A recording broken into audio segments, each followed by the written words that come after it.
Ayan guys, good morning, good afternoon, good evening sa lahat. Welcome to my YouTube channel, Roselski TV. Guys, andito tayo para mag-reaction dito sa vlog ni Arjun. Ito po ay yung kasama niya si Kalingap Edo. Ito yung unang pagsama ulit ni Arjun kay Kalingap Edo sa pag-vlog. At nagpa-vlog siya kay Arjun, di ba guys? At bago po ang lahat, pakisuportahan po ang ama ng Kalingap, Kuya Bal Santos Matubang, Ate Eda Vlogs at Kalingap Rap. Ito po, umpisa na po tayo, guys. Andito siya eh. Oh my God! Ang tindi ka ng lalaki. Grabe. Nakatalikod po si Kalingap Eds dyan, guys. Diretso na po natin. Ito, hindi ko kilala. Kailang lakas ng kanyang datingan. Halok na dito! Allah! Uy, Kuya Edo! Uy! Kamusta ka na? Grabe! Ito pala, andito ako gano'n kasi na... Ano, miss mo ita. Ilang araw tayo hindi nakita. Gusto ko sana ilang taon kasi ang tagal mo na eh. Na-miss talaga. Hanap ko lang sarili ko. Na-miss talaga ni Arjun, si Kalingap Edo. At yun ang sagot ni Kalingap Edo, parang hinanap daw niya yung sarili niya sa Manila, no? Ang tanong, natagpuan kaya ni Kalingap Edo yung kanyang sarili sa Manila? Diretso na po natin.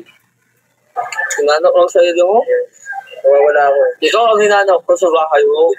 Kasi nagpunta ako doon, nag-absent ako.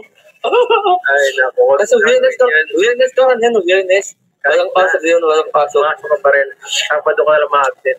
Ay, walang pasok Sabado ka lang pumasok. Yes, oo, para hindi ma-istorbo, para hindi maging hadlang sa pag-aaral ni Arjun kahit lagi siyang sumasama kay Kalingap Edo. Yun naman yung dating ginagawa ni Arjun, di ba? At buti na lang itong si Kalingap Eds ay napakabait, wala siyang pinipili na tulungan, na isama, para magkaroon naman ng views, di ba? Especially si Kuya Jello, di ba? Si Sam Ashley, di ba guys? Naging kasama na rin ni Kalingap Edo yan sa pag-vlog. Si Kuya JP, ganyan kabait ang ating Kalingap Eds. Ating ko. So ano kaya ito, grabe ano mo? Katawan mo? Laki katawan? Guys, ang pogi, talagang parang bumata talaga si Kalingap Eds dyan sa itsura niyan. Kaabang-abang guys, yung magiging transformation nitong si Kalingap Edo kapag wala na yung bonnet sa kanyang ulo. Diba guys?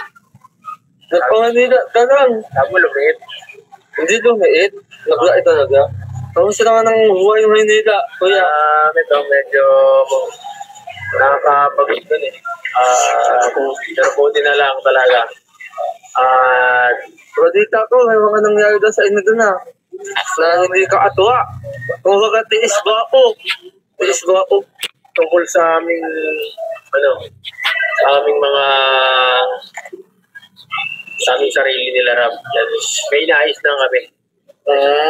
Para susunod, nakita nyo kami, nasa kondisyon na. May ads guys. Huwag nating skip yung mga ads na ganyan para tulong na rin natin kay Arjun, diba guys? Go lang. Tutulungan natin siyempre si Arjun. Starts working as fast as 30 seconds, providing long-lasting relief with a gentle and targeted spray. Choose Strepsils. Ating face. Kung baga ako kayo, Kuya, mag-up tayo para sa lahat ng mga manunood. Kasi lagi tayo sa camera, mahirap din. Talagang nagpapagwapo. Papagwapo talaga si Kalingap Eds. Para rin kay kay Lady Beyonce, di ba? Kasi sige, ang ganda-ganda ni Lady Beyonce, bata pa, di ba? Kaya siguro si Kalingap Eds ay talagang ginagawa lahat para makasabay kasi alam niya na matagal-tagal pa yung kanyang aantayin, di ba? Hindi na nag-video sa atin.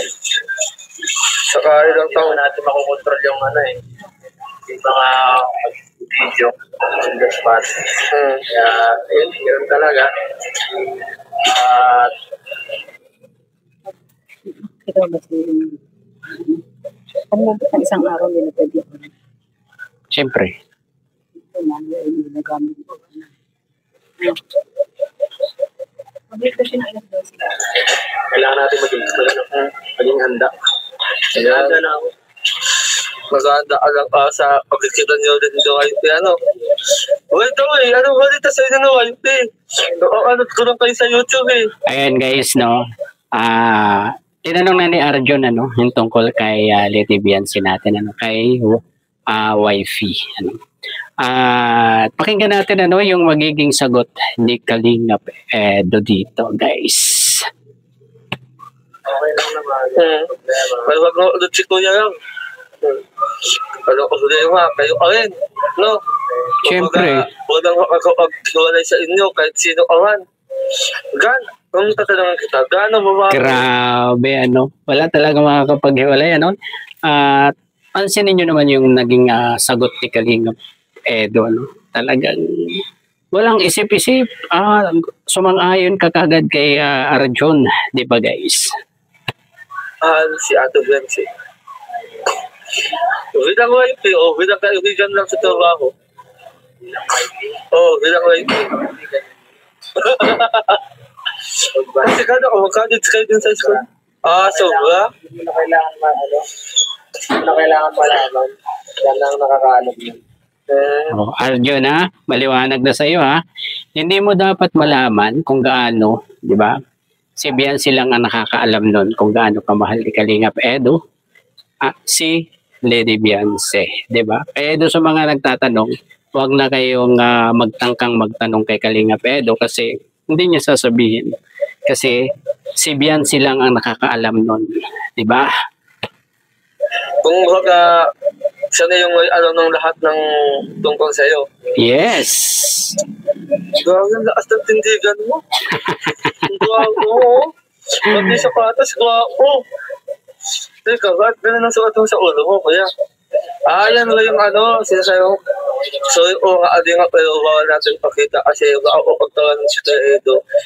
Pero yan po talaga yung tiniis na para sa anong sarili dahil sa kuhay. Para sa akin? Uy! Siya, di ba? Grabe naman. Sana kung bumaba yan, katulad ni Kuya Gato, siya Ayan sa lahat ko lang hindi ko nakakala ng YouTube channel ni Kuya Edo, hindi ko nakakala ng FC, ayan siya sa YouTube channel. Grabe talagang nag-promote pa itong si Arjun sa halip na yung kanyang YouTube channel lang i-promote ay yung kay Kalingap Eds na YouTube ang kanyang ipinopromote Grabe. Edo, ang pinakasaalang sa alira at pinakamasipag. Yan. Gawin naman kita Kuya Edo. Ilang araw kang nawala. Ayan guys, siguro hanggang dito na lamang po muna, Kasi ang ganda ng pagkaka-vlog ni Kalingap Arjun, kay Kalingap Edo, Kasi talagang sinagot ni Kalingap Edo yung lahat ng tanong ni Arjun dito. Grabe. Nakakakilig ang mga sagot na si Biancy lang talaga ang nakakaalam kung gaano kamahal niya si Biancy. Di ba guys? Grabe naman ito. Ayun, hanggang dito na lamang po at salamat kay Arjun dahil nagkaroon siya ng ganitong panayam kay Kalingap Edo. Hanggang sa muli pong pagbablog guys. Bye-bye. God bless po sa lahat. Ingat. Peace.